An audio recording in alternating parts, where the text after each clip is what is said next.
Hi, this is Group Titan. I'm Nicole. I'm Katrina. I'm Thea. I'm Ashley. And this is our project on maps and wayfinding. This is our mind map of us unpacking the brief. The first mind map is about unpacking the ideas of maps and wayfinding and types of wayfinding for us to get a better understanding of maps. The second mind map is to figure who are we having as our target market. We then decided to have tourists or non-English speakers as our target market, as looking at the current situation where COVID guidelines are getting more relaxed, people are touring and moving to London despite not knowing the language. Therefore, this map may help them navigate through a foreign city. Our location is at the postcode SW61LX, which is a Waitrose at Fulham, London. Its closest tube station is Fulham Broadway, which is on the District line. Several routes can be taken from the postcode to LCC. Where by tube it takes 37 minutes, by foot it takes 1 hour and 39 minutes, and by walking 1 hour and 10 minutes. So this is our mood board where we started to look for inspirations and how to make the map more useful. We looked at a variety of maps where different maps had different use of shapes, colors, and lines. For the multi-sensory experience, we analyzed the route from the location to LCC. We looked at the different senses we felt, heard, saw, touched, and tasted. The first picture on the left highlights the main buildings we have walked past, and the first picture on the right is a rough sketch of the landscape of the area. These are some examples on how we analyzed the route. For an instance, we analyzed the surroundings of the footpath by River Thames by looking at the main colours of the surroundings, or was there any wind or rain, or is there any smells from the river or the streets, or any sounds from cars or other stuff. So these photos were taken during our work, and this is my analysis for the sense. For example, as I passed the Chelsea Bridge, I saw the things, hear the honking of the horns due to the traffic jams, and also I smell the color pants and feel the hard tongue. During the hike, we found that in addition to the visual stimulation, the smell of different places was also very impressive. So I sorted out the photos I took and found the perfume I thought I could match, as what you can say in the slides. And the olfactory map is intended to convey a changed sensory perspective to the audience. This is called to action to physically re-experience city life and reposition the senses in a new way. The visualization of smile as a new type of city map can become a new means for us to explore the city, and for those who do not speak English, it is easier to form a city memory more quickly through familiar smells. This is a case study I've done on Disneyland. Disneyland is a worldwide attraction where tourists would visit the place even if they don't speak the language. Disneyland's maps are extremely visual, where a lot of colors are used. The colors of the attractions on the maps are almost the same as the attractions in real life, and there are only 2 main tracks on the maps where the user will not get lost easily. These are images I took on my journey from the location to London College of Communication. For my route, I walked from the Waitrose to Fulham Broadway station to take the District line and change the embankment for the Bakerloo line to get off at Elephant and Castle and walk to LCC. On the walk, I noticed a lot of Spanish-speaking people in the area, as well as large groups of people that seemed unfamiliar with their surroundings. The main road was busy with the sound of ongoing traffic, and at each turn in the road, you can hear the sound of the pedestrian crossing going off. At the entrance to the building of the station, there's a retail centre with a flower kiosk as soon as you walk in. In the station, there was a lot of signage and arrows to guide you to the correct platform. There was also members of staff at large stations to help guide people and provide live announcements for the trains. For when there was no staff available, there was also help points on the platform to provide communication over intercom. However, all of these forms of communication primarily require an understanding of the English language. These are some ideas we thought of using, including embossing, scents, and mixed media. As we will be heavily relying on the visual and scent aspect, we looked at the theories of Palasma's book, The Eyes of the Skin, where Palasma explained that a particular smell makes us unknowingly re-enter a space completely forgotten by memory, and the skin reads texture, weight, density, and temperature of matter. With the idea of scents, we came up with the thought of using perfume paper, which can hold scents for a longer period of time. The scents of grass, water, and sun, and more will be incorporated into the map to express the surroundings. Of course, the feeling of smell is always very subjective, and the raw memory often leads to the inaccuracy of the olfactory map. So we follow certain objective laws and generally practice in the process of creation. It only records the type of smell, like what I mentioned before, the smell of perfume, and the dynasty of smell. Then I use the spatial Cartesian coordinate system to make a model to realize the visualization of the smell. Because we work from west to east, the x and the y-axis represent the east and the north, and the z-axis represents the odor density. This is the final rendering of the map, which shows the walking journey. The patterns in blue is the River Thames, the yellow building is the postcode, and the orange building is LCC. The grey patterns are architectures, and the green patterns are parks or trees. The route is shown as black dots.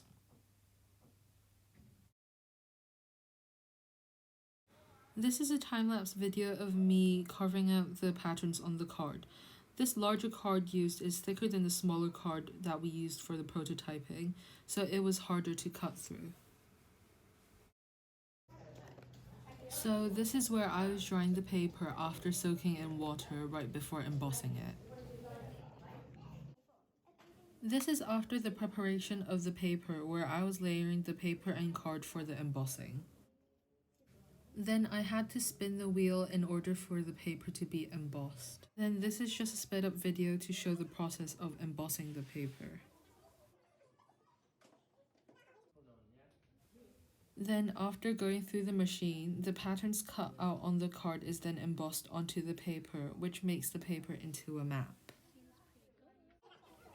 And this is what the product looks like.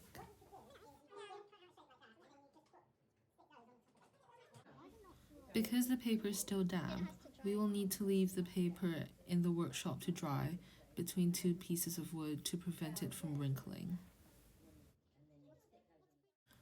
This is the final outcome of the walking route, where then the scents will be added to the designated parts of the map.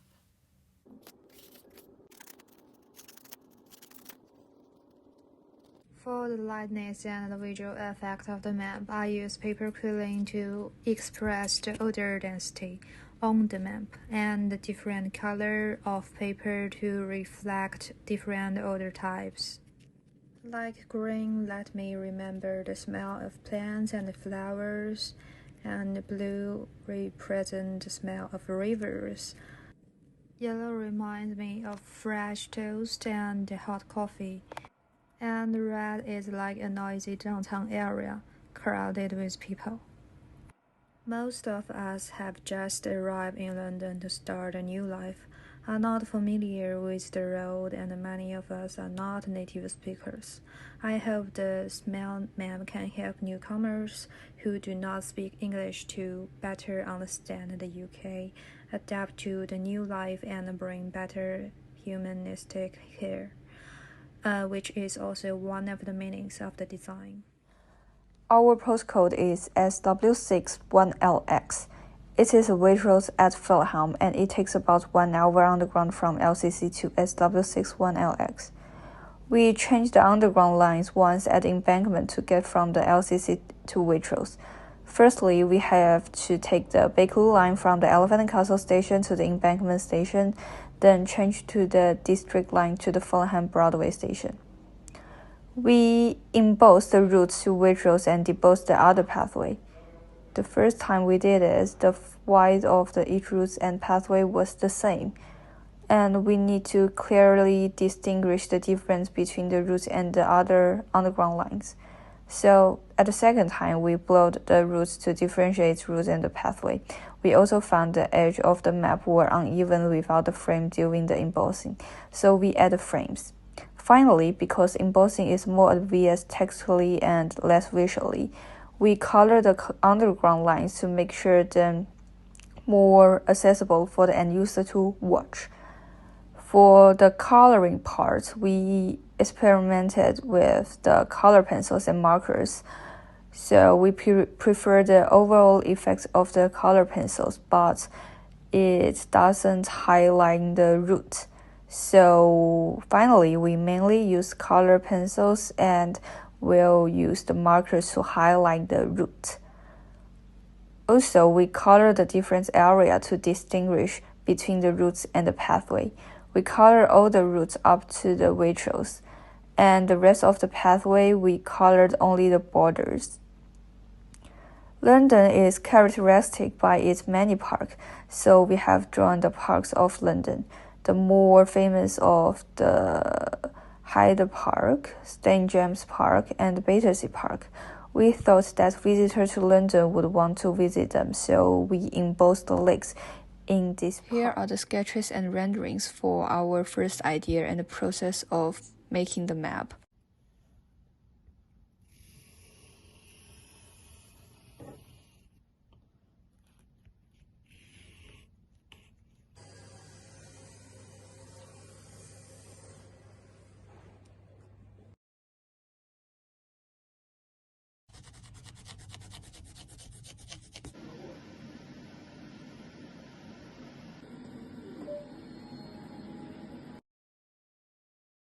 For research, we found several maps that are designed to help those that may require additional information so that they can navigate a space more confidently.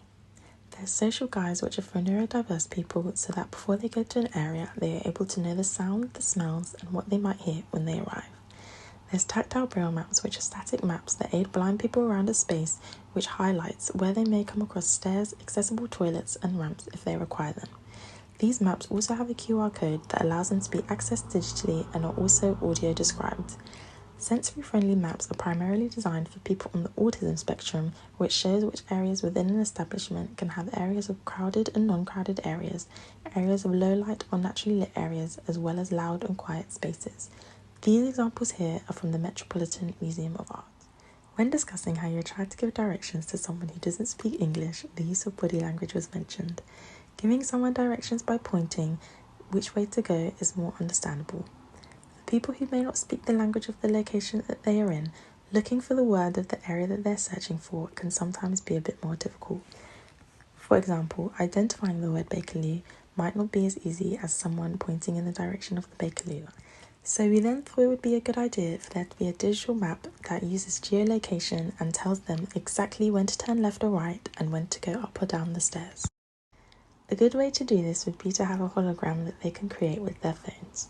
This can be done by using a plastic pyramid that sits on top of a screen over an animation of something such as a star that spins blue when to turn left and orange when to turn right. For the design of the digital map, we decided on a ball that bounces pink when to turn left and green when to turn right, and a blue ball that bounces down the stairs when to go down a level, and an orange ball that bounces up the stairs when to go up a level.